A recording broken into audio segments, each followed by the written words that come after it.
Ok, hoy estamos entonces al primer día de febrero o al día 1 de febrero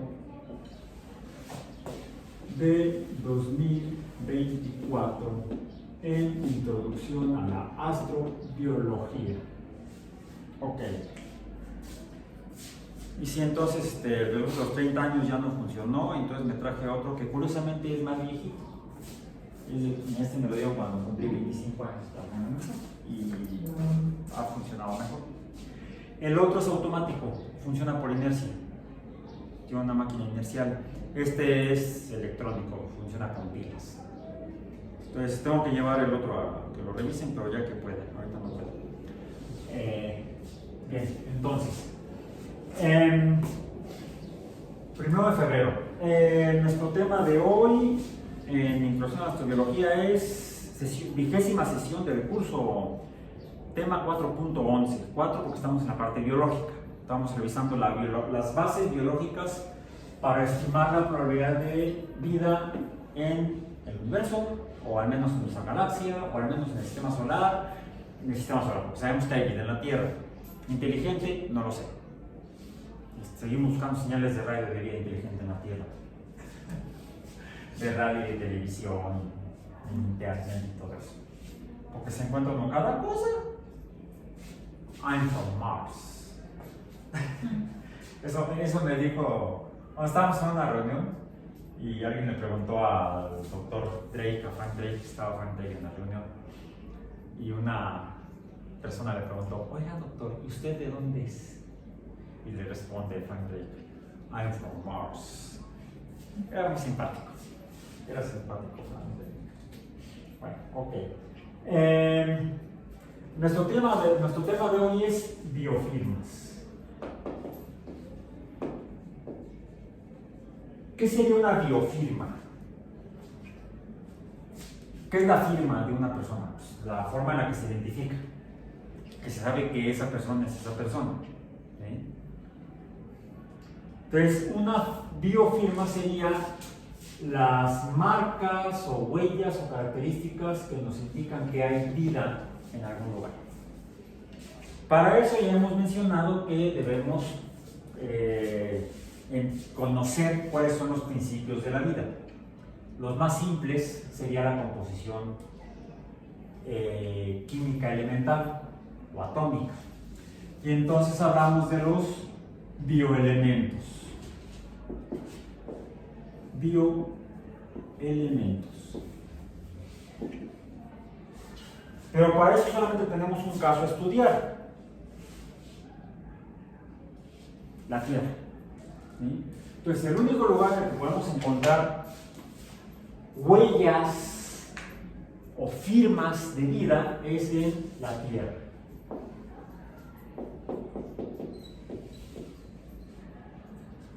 ¿Y cómo es la Tierra? Las primeras características tendrían que ser características físicas. Y esas ya las vimos. ¿Sí? ¿Cuáles son las características físicas de la Tierra?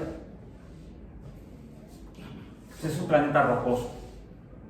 No es gaseoso como Júpiter, Saturno, Urano o Neptuno. Es un planeta rocoso.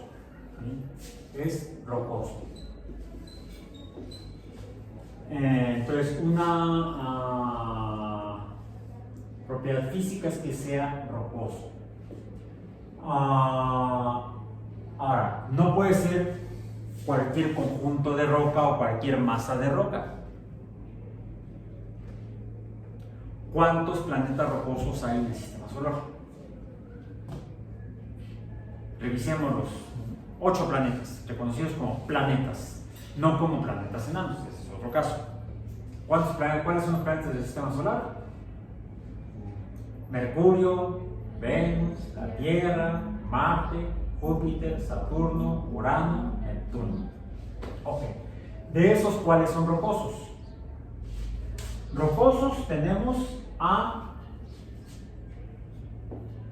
vamos a ponerlos aquí: Mercurio, y vean si pueden sacar los datos. ¿sí? Datos de Mercurio, Venus, la Tierra y Marte. Ok. Comencemos por la masa. ¿Por qué la masa? Porque de la masa depende F sub índice G, la fuerza de gravedad. Y de la fuerza de gravedad depende, por ejemplo, la velocidad de escape. Y de velocidad de escape depende que haya atmósfera. La velocidad de escape de gases, por ejemplo. ¿Sí? ¿Cuál es la masa de Mercurio? Lo que no hay es internet. Okay. La masa de Mercurio es demasiado pequeña. Entonces, tache. Luego revisan los datos y no lo pueden hacer ahorita. ¿Sí? La masa de Mercurio es demasiado pequeña. La masa de Venus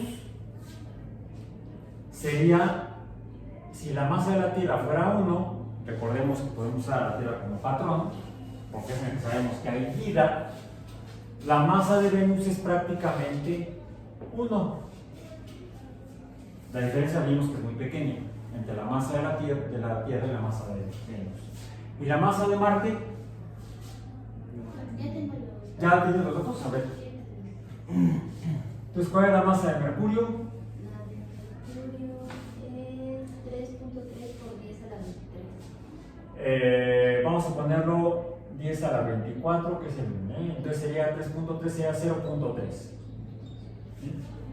De Venus es 4.867. 4.9, porque es 0.86. Redondeamos a 9. Por 10 a la 24. Por 10 a la 24, ahí está. De la Tierra, 5.972.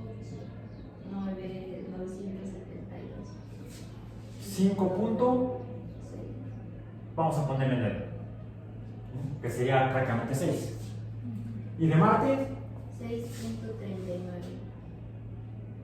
Por 10 a la 23. entonces sería 0.6. ¿Ok? Vemos que es más, déjenme ponerlo así como. Voy a redondear para Venus y la Tierra voy a redondear a enteros. Aquí sería entonces 5 y 6. ¿Para qué? La masa de Marte es 1/10 de la masa de la Tierra. La masa de Marte es 1/10 de la masa de la Tierra. La fuerza de gravedad de Mercurio, ¿de cuánto es?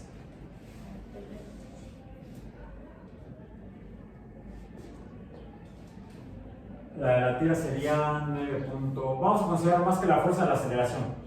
¿Sí? Vamos a ponerlo como G minúscula.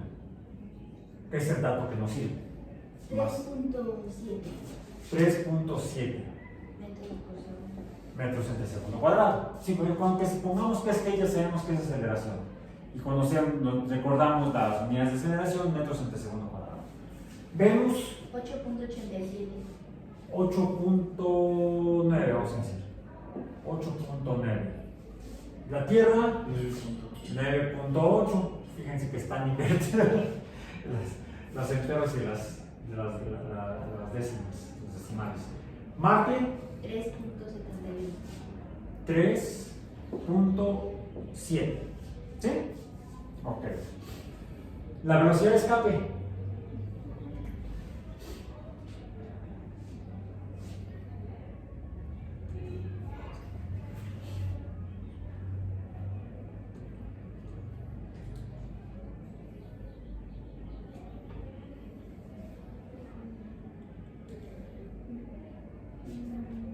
Mientras voy poniendo los de atmósfera. La atmósfera de la Tierra en la atmósfera es 1. En Marte es 0.1. 0.1 o no, 0.01 creo, ¿no? Sí, un centésimo habíamos dicho. 0.01. La de Venus es 90. y la de mercurio es, si no me equivoco, es 0. Nos faltaría la velocidad de escape. Pero, ¿perdón? De mercurio es 4.3. La velocidad de escape. Unidades, Kilómetros por segundo. 4.3. Vamos a ponerle, porque no es metros entre segundo, serían 4.300 metros entre segundo. De Venus 10.36. 10.4. De la Tierra, De la Tierra 11.19. 11.2. Y de Marte,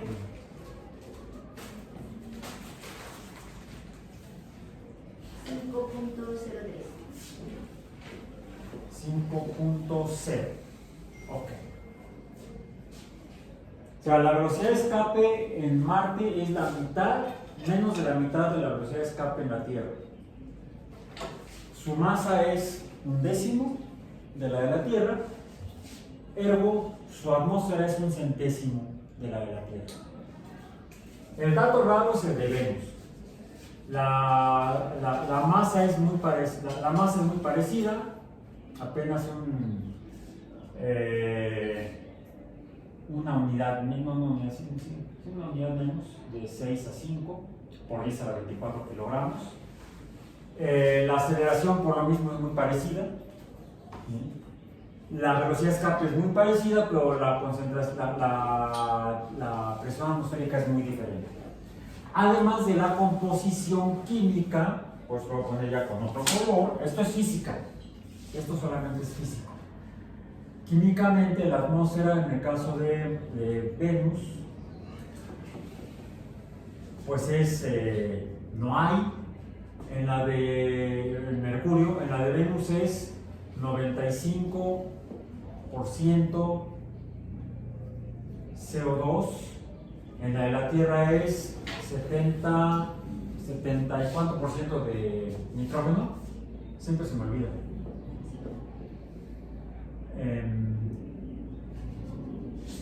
21% oxígeno, ¿no? Es 21%. A ver, busquen el dato, por favor. O 2, porque no me acuerdo el porcentaje exacto de nitrógeno. Y en el caso de Marte, creo que es 90%, si no me protegen el dato completo, CO2.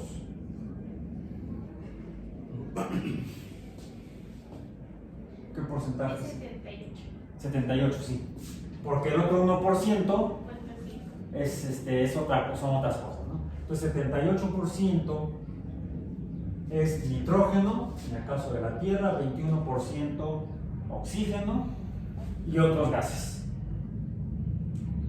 Menos del 1% es los gases. En el caso de Venus, si estoy en lo correcto, es 95% CO2 de gases atmosféricos. De Marte. De Venus y Marte, ambos. Sí, a lo mejor estoy errado en las unidades, no en las decenas. Porque no me lo sé de memoria, digo. Está el dato en los documentos.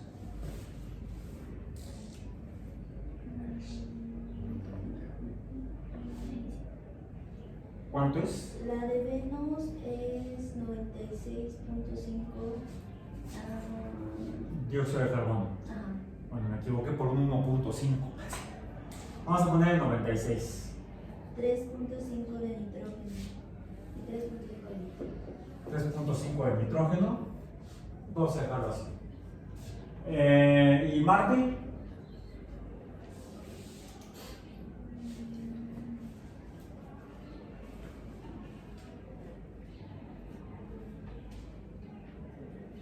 Es 95.3 de dióxido de carbono. 95, entonces aquí me equivoqué por un 5%.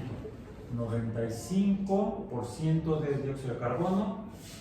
2.7 de nitrógeno. 2.7 de N2. Y 1.7 de argón. 1.7 de argón. Ok. Bueno, entonces, ¿en qué se diferencia la Tierra? La abundancia de nitrógeno es mucho más abundante. ¿Cuántas veces? 78 entre 3.5 para el caso de Venus.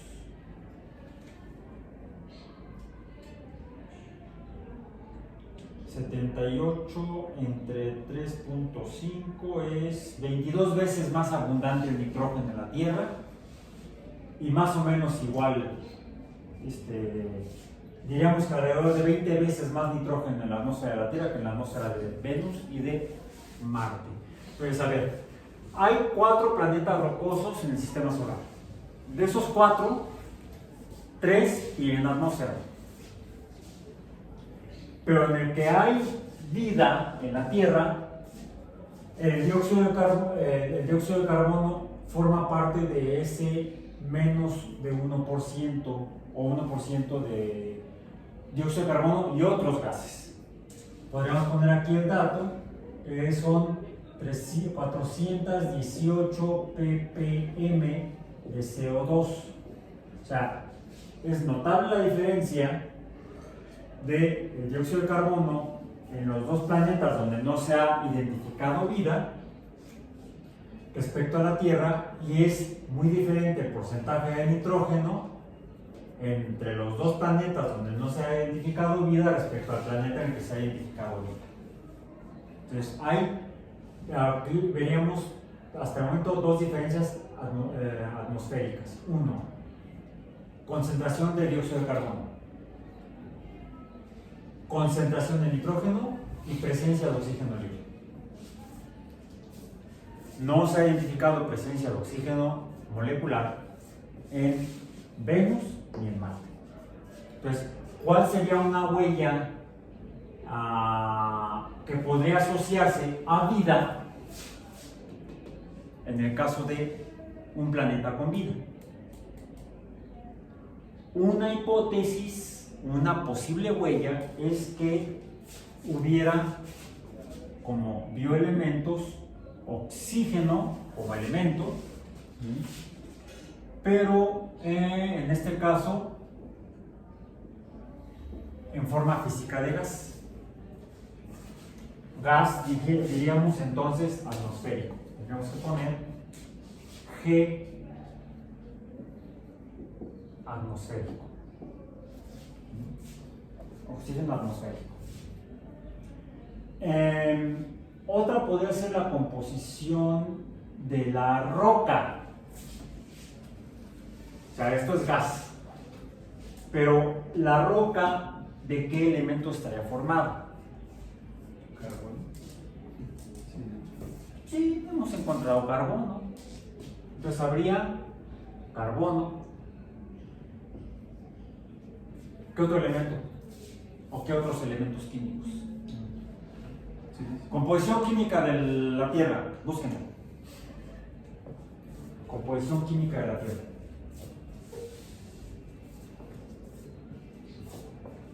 Y luego buscan la composición química de Venus y de Marte.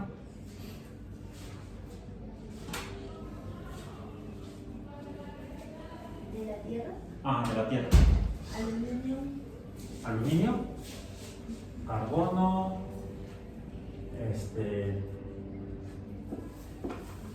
aluminio, hierro, calcio, sodio,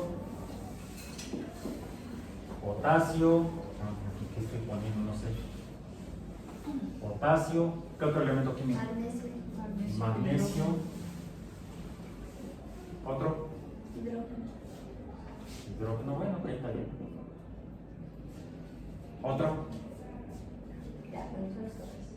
¿no está el níquel? ¿Eh? Pues los 92 elementos naturales, ¿no?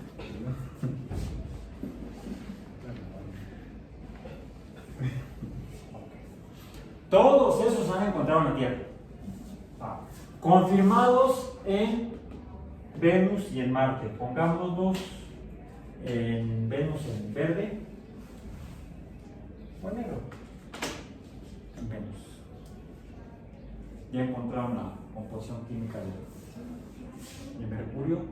No, de Venus y de Marte. Mercurio lo descartamos. No hay ni atmósfera. ¿Mande? ¿Carbono? Entonces en Venus. Carbono. ¿Qué más? Como elementos químicos. Nitrógeno. Azufre. Oxígeno. Pero no como oxígeno en la atmósfera. Sí como oxígeno en la atmósfera, pero como CO2, entonces no lo consideramos. ¿Sí? Composición química más allá de la atmósfera.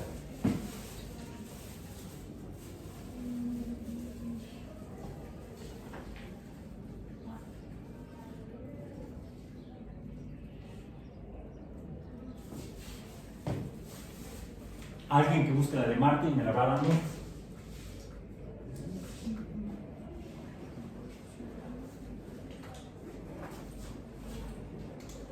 En lo que lo buscan, pregúntame, voy a hacer una escala.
No, hay que mandar el mensaje.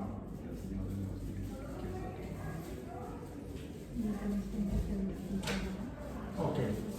¿Ya tienen los datos de Marte?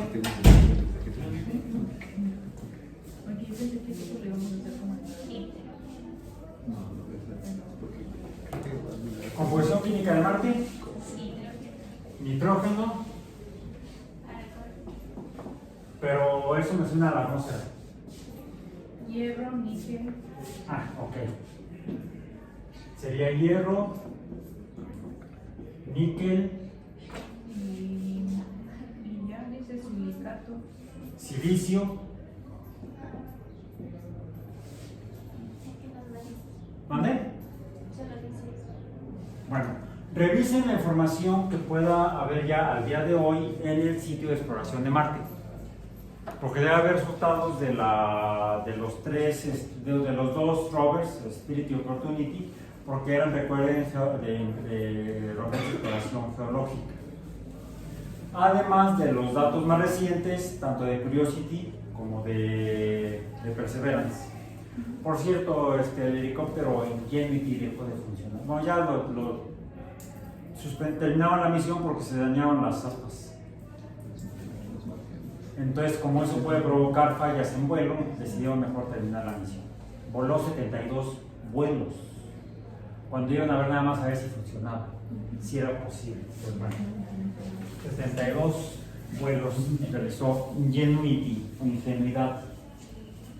Bien, entonces, Busquen los demás datos de composición química de lo que sería la parte rocosa de Marte, así como los que haya respecto a Venus. ¿Por qué esto? Porque finalmente, y recuerden que mencionamos las investigaciones que se han hecho sobre restos de meteoritos. Por cierto, ya no solamente meteoritos que hayan caído en la Tierra, que se han investigado su composición química, elemental y su composición molecular. Mencionamos que se han encontrado biomoléculas o precursores de biomoléculas en meteoritos que han caído en la Tierra, sino que también afortunadamente se han podido traer muestras, de eso hablaremos ya la próxima semana hablando de misiones espaciales, aunque nos vamos a enfocar más hacia las tripuladas, hablaremos de las no tripuladas. Se han logrado enviar misiones robóticas a tomar muestras de, por ejemplo, asteroides, y ya se han, incluso de cometas, o de la cauda de cometas, y se han analizado en los laboratorios tanto en los Estados Unidos como en Japón la composición química de otros cuerpos astronómicos. Ha sido más fácil obtener muestras de cometas y de asteroides que de la Luna. De la Luna han traído muestras 6 misiones tripuladas norteamericanas, una misión robótica soviética, ¿sí? Son las muestras que tenemos de material lunar. De Marte es parte del objetivo de la misión Perseverance. Entonces, ya la mencionamos en una sesión previa, que se espera en próximos años, tal vez ya en la próxima década, traer estas muestras que ha estado recogiendo y guardando en cilindros Perseverance, para poder complementar estos datos. Pero hasta ahorita lo que tenemos son análisis elementales con base en espectroscopía, y análisis también con base en métodos espectroscópicos nos permite identificar composición elemental, composición química elemental, pero también composición química de algunos compuestos que son identificables por métodos espectroscópicos, de los que han usado tanto los dos rovers, Spirit y Opportunity, como Curiosity y Perseverance. Entonces revisten esos datos respecto a Marte. Porque sobre esas superficies rocosas es donde finalmente se han llevado a cabo, de acuerdo al modelo original de Oparin y Haldane, y complementado con los resultados experimentales que se han obtenido desde la década de los 50 para acá, en experimentos de simulación de origen de la vida en diferentes ambientes, donde se observa cuáles son ya no solamente los bioelementos. Los bioelementos tendríamos que complementar con cuáles, cuando revisamos la tabla de bioelementos o de oligoelementos, cuáles son. Oxígeno, ya no solamente como oxígeno gaseoso en la atmósfera, sino carbono. Todas las formas de vida en la Tierra están formadas por carbono. ¿Qué otro elemento químico? Hidrógeno. Vayamos en origen, ¿no? Comencemos con los chones. Oxígeno, nitrógeno, por eso hablamos de los chones. Todas las moléculas orgánicas tienen carbono, hidrógeno, oxígeno, algunas tienen nitrógeno. Todas las moléculas orgánicas vinculadas con metabolismo, aunque habría algunas que no tendrían quizá oxígeno ni nitrógeno, como por ejemplo algunos compuestos que se han dicho que son característicos de metabolismos específicos en la Tierra. Ahorita vamos a mencionar personas. Entonces, carbono, hidrógeno, oxígeno, nitrógeno, fósforo, azufre, los CHOMPs, suena como a chom, chom, chom, chom, chom. Pero también, por supuesto, esto lo encontramos en todas las familias de biomoléculas. Azúcares, lípidos, proteínas y ácidos nucleicos, carbono, hidrógeno también, oxígeno, en casi todas. Nitrógeno, ya no en todas, por ejemplo en algunos azúcares, pero los azúcares tienen principalmente estos tres. Cuando hablamos de lípidos, estos tres. Cuando hablamos de proteínas ya consideramos el nitrógeno. Cuando hablamos de ácidos nucleicos, por supuesto necesitamos el nitrógeno. Por eso son bases púricas y pirimídicas, son bases nitrogenadas, las que conforman los dos tipos de ácidos nucleicos que se encuentran en los seres vivos en la Tierra. Así, ARNs y ADNs. Fósforo en azúcares, no. En lípidos, pues sí, los fosfolípidos, fosfolípidos. Puede no haber nitrógeno, pero al menos en las células se requiere fósforo, en las membranas. Entonces decíamos, en azúcares tal vez no, en lípidos sí, en ácidos nucleicos, si no, no se formaría la hélice en el caso del ADN. Fósforo, ácidos nucleicos, proteínas, fósforo en proteínas. Revisen los 20 aminoácidos esenciales. No. Azufre. Azúcares. No creo. Lípidos. Lípidos.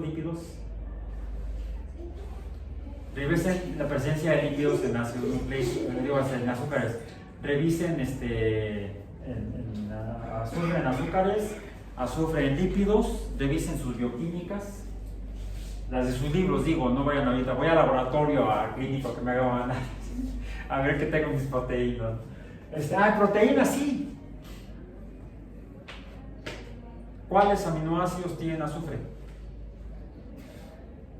Histidina, ¿y cuál otro? Sí. Ácidos nucleicos. No. Okay. Entonces, en algunos de los 4 grupos de biomoléculas que conocemos en la Tierra, en algunos hay estos, pero en todos hay estos otros 3. O en casi todos hay estos otros 3. ¿Qué otros elementos químicos de estos que están en la corteza terrestre forman parte de los seres vivos? Calcio. En muchos organismos hay calcio, y de hecho no solamente para fines estructurales, sino que el calcio tiene funciones metabólicas equivalentes a las hormonales. Es un mensajero. ¿Cuál es? ¿Cuál otro?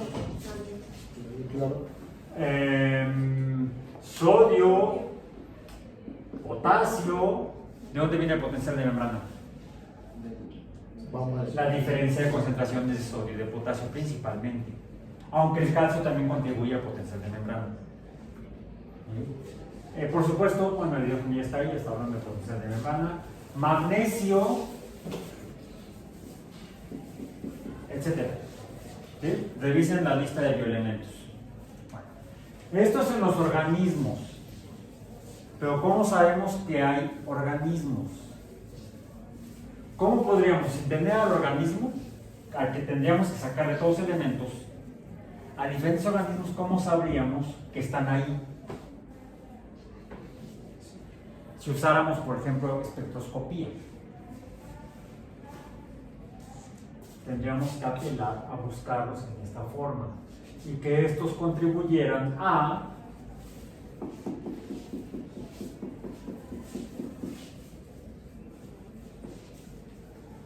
la composición atmosférica. Recordemos que la atmósfera de la Tierra ha sido modificada por los organismos a lo largo de los 3.800 millones de años de existencia aparentemente de la Tierra, de la Tierra. Los primeros organismos no producían oxígeno. No había oxígeno gaseoso, no había oxígeno molecular en la atmósfera primaria, ni en la secundaria. Fue hasta la preparatoria, no. Fue hasta una atmósfera terciaria que apareció oxígeno. ¿Qué se requirió para la aparición del oxígeno? Y por eso lo voy a poner en verde.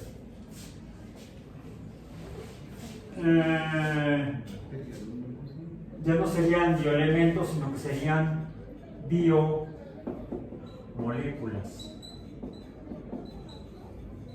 Sí, hablamos de los 4 grupos de biomoléculas. Glúcidos, lípidos, prótidos y estúpidos, no. Ácidos nucleicos. Ácidos nucleicos. O azúcares, grasas, proteínas y ácidos nucleicos. Bien. Pero también tenemos que considerar, quizá como biomoléculas, las producidas por el metabolismo.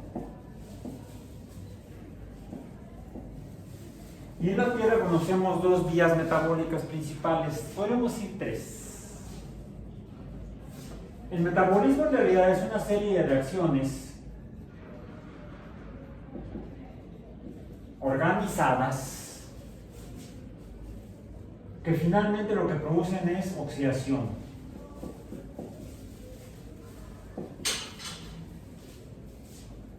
Pero oxidación, recordemos desde el punto de vista químico. ¿Qué es la oxidación? Pérdida de electrones o transferencia de electrones.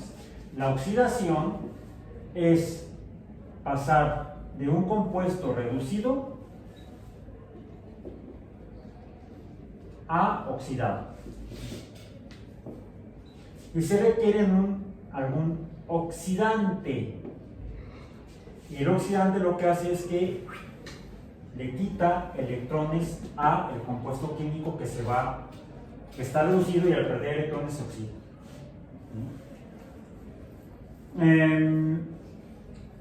Y habría 2 mecanismos para lograr la oxidación de algo.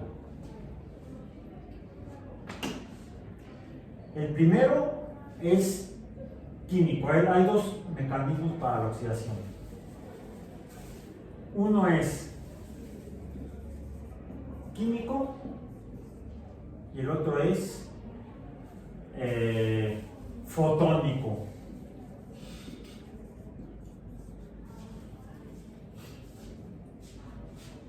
¿O no? La fotooxidación. El más general, porque este requiere luz y la principal fuente de luz a nivel astronómico, ¿cuál es? Una estrella. Luz estelar. En cambio químico puede ser cualquier compuesto que esté a la derecha en la tabla periódica respecto al elemento que está a la izquierda y el cual se va a oxidar. Los elementos de la izquierda se oxidan, los elementos de la derecha en la tabla periódica se reducen, en otras palabras, oxidan a los que están del lado derecho, pero del lado izquierdo, Los de la derecha oxidan a los de la izquierda, y siempre los de la derecha oxidan a los de la izquierda. Es oxidación, quitarle cosas, electrones a otras, ¿no? Los de la derecha siempre se quitan a los de la izquierda. Y no estoy hablando de política, estoy hablando de química. Entonces,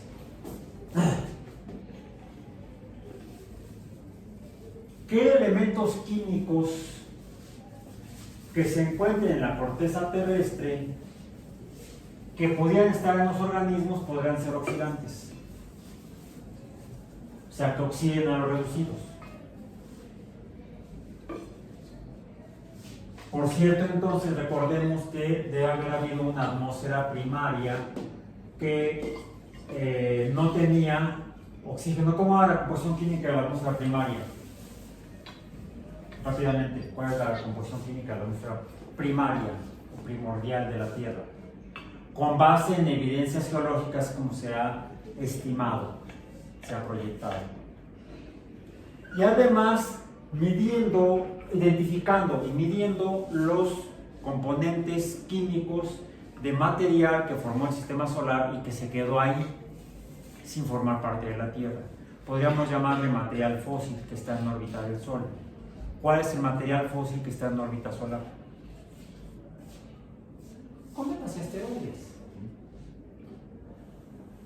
son los remanentes del sistema solar que no conformaban planetas o cuerpos grandes. Entonces, algo que permite estimar la composición atmosférica de la Tierra primitiva es la composición de cometas y los datos geológicos, o vamos a decir paleogeológicos antiguos de la Tierra. Eso significaría paleogeológico. Y la paleogeología, paleogeológicos. Por ejemplo, se pueden buscar rocas muy antiguas en la Tierra, identificar su composición química no elemental, sino la composición de los compuestos químicos y ver si están oxidados o reducidos. Y las rocas más antiguas están reducidas. Quiere decir que no había gran cantidad de oxidantes. La atmósfera primigenia de la Tierra, ¿cómo era? ¿Ya la encontraron? La composición. Metano. ¿Vale? Metano. Ok, entonces estaría formada por metano. Amoníaco. Déjame poner metano. Sería CH4, amoníaco, NH3, ¿qué más? Vapor de agua. Vapor de agua, H2O, ¿qué más? Dióxido de carbono. Un poco de dióxido de carbono, no demasiado. Monóxido también. Monóxido de carbono, ¿qué más? Hidrógeno y nitrógeno. Y hidrógeno y nitrógeno N2. ¿Qué no hay? ¿O qué no había? Oxígeno. No había O2. ¿Hay números? ¿Tenemos números de porcentajes? No, ¿verdad? No. Falta. Revise también la composición química molecular que se ha identificado en muestras de cometas. ¿Sí? Por favor. Eso no ahorita, sino para su reporte semanal. Con base en eso se puede estimar cómo era la atmósfera primigenia de la Tierra. Bien. Y con base en eso se han formado los primeros precursores de estas biomoléculas y las primeras biomoléculas mismas, a partir de las cuales se formaron finalmente los primeros organismos, los protoorganismos. Con base en eso, ¿cómo habrían sido los mecanismos metabólicos? Los tipos de metabolismo. El más difícil sería este. El más probable serían metabolismos químicos. Y los principales oxidantes serían el oxígeno y el azufre. Como no había oxígeno, necesitaríamos oxígeno libre y no hay oxígeno libre.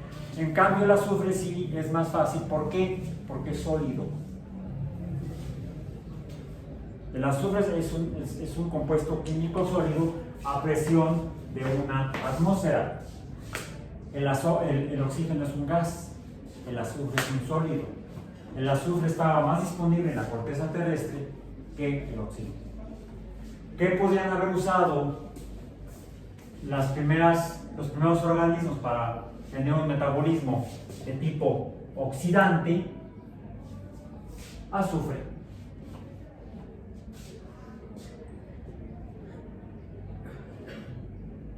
Mediante el azufre podrían oxidar, digamos, CH3, no, CH4.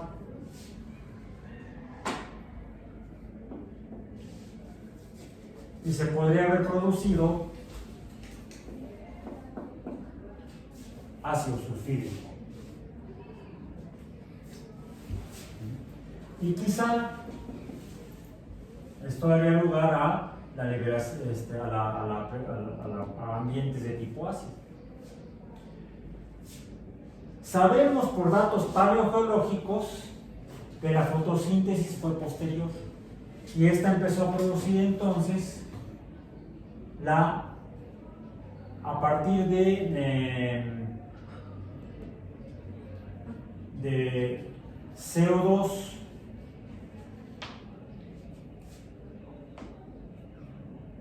y agua.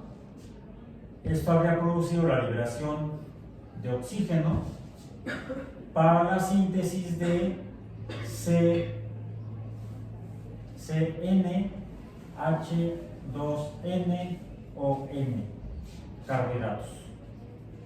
O vamos a decir glúcidos, sí, vamos a decir carbohidratos. Carbohidratos.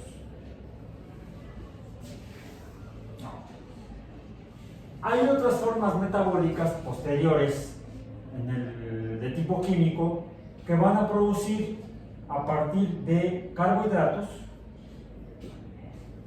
NH2N,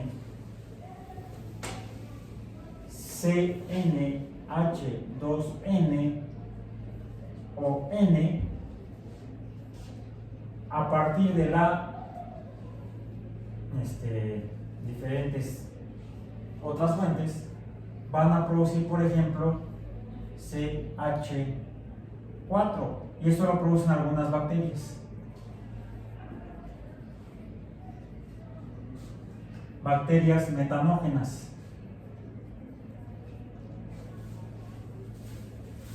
Una ventaja del metano es que a presión de una atmósfera, por ejemplo, es un gas. Igual que en el caso del oxígeno, es un gas. Y estos gases entonces se incorporan a, luego pondría en azul que es un metano. Estos gases contribuyen entonces a la composición atmosférica. Un gas de presencia importante en el caso de la Tierra también es el CH4, el metano. Entonces ya podemos encontrar algunas huellas, no como bioelementos solamente, sino como biomoléculas, huellas de moléculas que estudiaban en la atmósfera de planetas, que nos permitían estimar que hay diferentes tipos de vías metabólicas, porque encontraríamos gases, oxígeno libre, metano, por ejemplo, más que el dióxido de carbono, porque el dióxido de carbono curiosamente lo encontramos en dos planetas donde no hemos encontrado evidencia de vida. Ahí ya bueno es que los que utilizan el oxígeno para oxidar carbohidratos producen CO2, pero el CO2 no necesariamente es producto de fenómenos biológicos. No es una buena huella, no es una buena biofirma, vamos a decir, el dióxido de carbono. A diferencia del metano, el ácido sulfídrico y el oxígeno libre. Quizá sí el nitrógeno, si el porcentaje es mayúsculo. Si el porcentaje de nitrógeno es grande, podríamos considerar que al observar atmósfera, gases presentes en un planeta de tipo rocoso, podríamos al menos hipotetizar que ese nitrógeno podría ser producto de vías metabólicas, ¿sí? De la presencia de vida. ¿Y cómo le hacemos? ¿Cómo le hacen? Usamos los métodos para identificar estos gases o estos de acá. Usamos los métodos para la identificación de exoplanetas, que son principalmente espectroscopía. Dos tipos necesitamos primero: la espectroscopía de emisión estelar y la espectroscopía de absorción, porque mediante la espectroscopía de emisión estelar obtenemos el espectro de la estrella alrededor de la cual podríamos identificar la presencia de algún exoplaneta.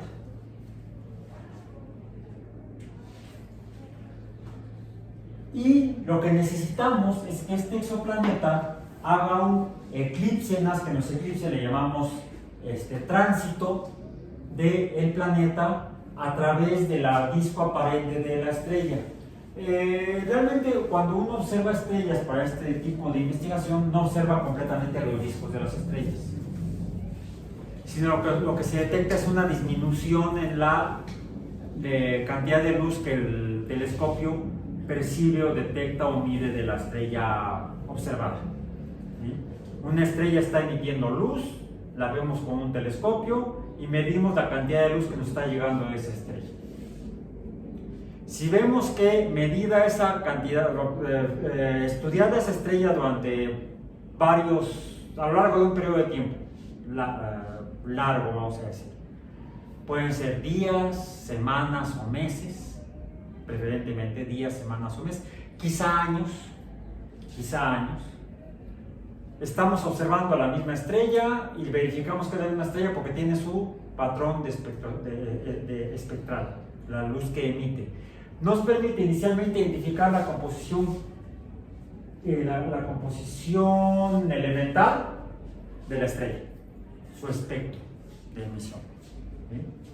Que nos da tanto la identificación de elementos como la abundancia de elementos dependiendo de la intensidad de las bandas de emisión en el espectro correspondiente. Ya tenemos caracterizada la estrella, sabemos cómo es y sabemos cuánta luz emite. Si observamos que a lo largo del pasar del tiempo, durante algunos periodos, la cantidad de luz disminuye, ¿a qué se puede deber? Y si esa disminución además se repite periódicamente, significa que algo está pasando periódicamente entre la estrella y nosotros. Tiene una limitación ese método para poder detectar exoplanetas, que la estrella, el exoplaneta y la Tierra tienen que estar en una línea continua. Porque si la estrella está aquí y el planeta orbita de esta manera, pues nunca vamos a observar que el planeta, nunca lo vamos a identificar con ese método, porque no vamos a ver que la cantidad de luz que nos llega de la estrella disminuya durante el paso del planeta frente a la estrella. Nosotros estamos aquí, la estrella está acá. Para poder identificar al planeta orbitando alrededor de la estrella tiene que orbitar, vamos a decir, en este plano y no en este plano, porque entonces no veríamos que disminuye la cantidad de luz que nos llega de la estrella. Hay una limitante en ese sentido. Hay otro método, bueno, hay varios métodos, hay por lo menos 4 métodos, voy a mencionar 2. Hay otro método que nos permite detectar la presencia de planetas de cierta masa alrededor de estrellas. Recordemos que la fuerza de gravedad, ¿de qué depende? Esta aceleración, ¿de qué depende? Depende de la fuerza. ¿De la fuerza de qué depende? Del producto de las masas que se atraen entre sí, la estrella y un planeta, que tiene que ser suficientemente masivo para que la estrella atraiga al planeta y el planeta atraiga a la estrella. Y de hecho, cuando una estrella tiene planetas de masa importante orbitándolo, el planeta perturba la trayectoria de la órbita de la estrella alrededor de la galaxia. A lo mejor han visto por ahí en YouTube un video en el que presumen desmentir a Copérnico, diciendo: los planetas no giran en órbitas circulares alrededor del Sol. Sí, ese dato es muy antiguo, lo publicó en 1609. Kepler dijo que las órbitas eran elípticas, no circulares. Bueno, eso también Kepler está equivocado, porque los planetas no se mueven en órbitas circulares ni elípticas alrededor de la estrella, y entonces es en forma espiral. Y lo he visto en ese video y todo el mundo se casa. Yo digo,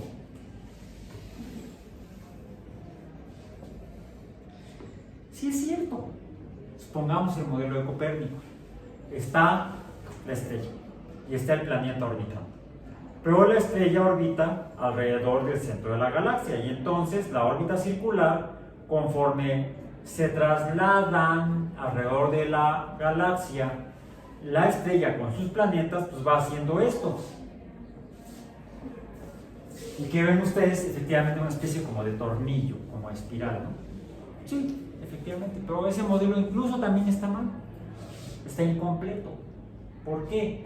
Si la masa del planeta o de los planetas que orbitan a la estrella es significativa gravitacionalmente, entonces el planeta, ¿te acuerdan que las órbitas, decía Kepler, todas las órbitas que se han detectado de todo son elípticas, no son circulares? Eso significa que a veces está más cerca de la estrella y a veces más lejos. Y al estar más cerca, la fuerza de atracción es mayor. ¿Qué sucede? Pues que cuando está en la órbita, en la posición más cercana, el planeta jala a la estrella y la estrella en realidad se va moviendo así en su trayectoria en la órbita galáctica.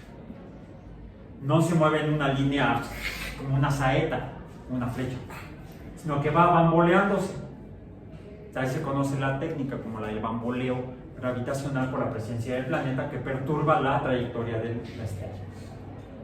Es otro método para la detección de exoplanetas. Pero ese método no nos sirve con fines de identificación de biofirmas, porque las biofirmas se detectan por espectroscopía.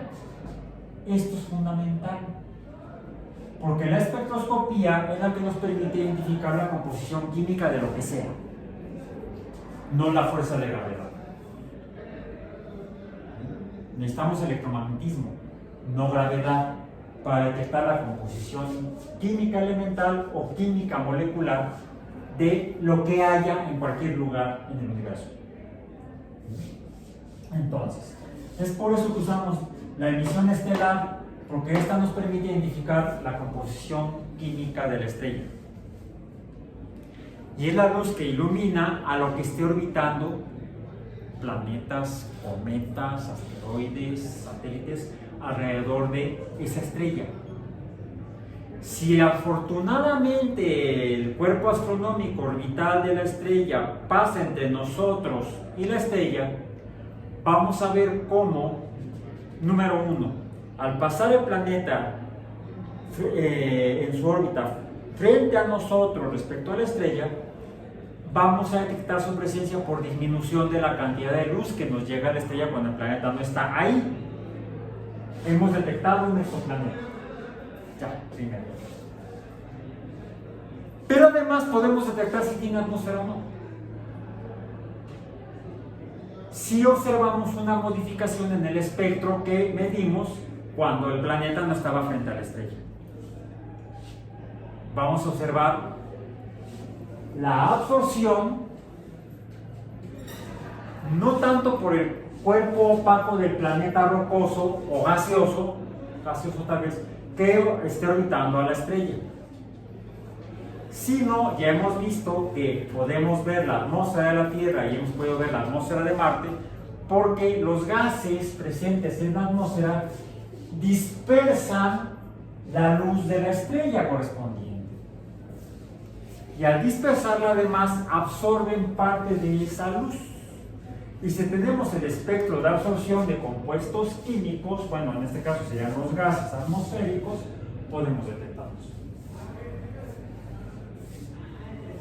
Podemos detectar ya con los métodos actuales y telescopios actuales, con base en Tierra y también con algunos de los espaciales, podemos detectar la composición atmosférica de otros planetas, tanto en el sistema solar como orbitando alrededor de las estrellas. Si tenemos la composición química de las atmósferas de esos exoplanetas, podríamos buscar estas huellas o firmas. ¿Cuál es la presencia de estos gases? Por ejemplo, nos hablaría de atmósferas primitivas, o la presencia de estos gases nos diría, hay alguna cosa metabólica, oxidativa, de algún tipo, ya sea por fotooxidación o por quimiooxidación, que está dándole esa característica a esa atmósfera de ese planeta. Es por eso que es importante identificar, al menos con el modelo que tenemos, que es la Tierra, cuáles son las huellas elementales y moleculares que caracterizan a un planeta con presencia de vida. Recordemos además que hay diferentes vías metabólicas que pueden producir diferentes huellas. Y eso es lo que nos permitirá comenzar a hipotetizar, a suponer que hubiera vida alrededor de otras estrellas en algún tipo de cuerpo. Ya vimos no solamente planetas, sino que podrían ser al menos también satélites, aunque en cuanto a estrellas es un poco más complicado. Ahora, ¿cómo se hace? Pues se puede hacer con telescopía, espectroscopía por medio de telescopios con base en la Tierra, o se puede hacer con misiones espaciales. ¿De qué tipo? Lo veremos la próxima semana. Por hoy terminamos.